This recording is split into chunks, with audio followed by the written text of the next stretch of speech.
হযরত মুফতি নজরুল ইসলাম কাসিমি সাহেব উপস্থিত হয়েছেন। আমি আর লম্বা করব না, কয়েকটি কথা শুধু বলতে চাই।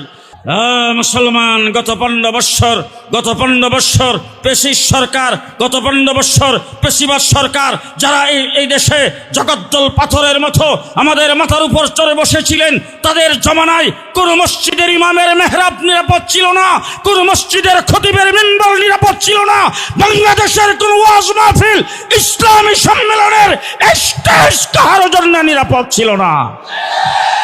গোটা দেশটাকে একটা জেলখানায় পরিণত করে দিয়েছিলেন। কথাই বলতেন পালাবো না।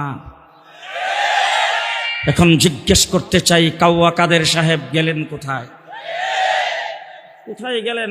কথাই বলতেন পালাবো না, গেলেন কোথায় এখন? কথাই বলতেন খেলা হবে।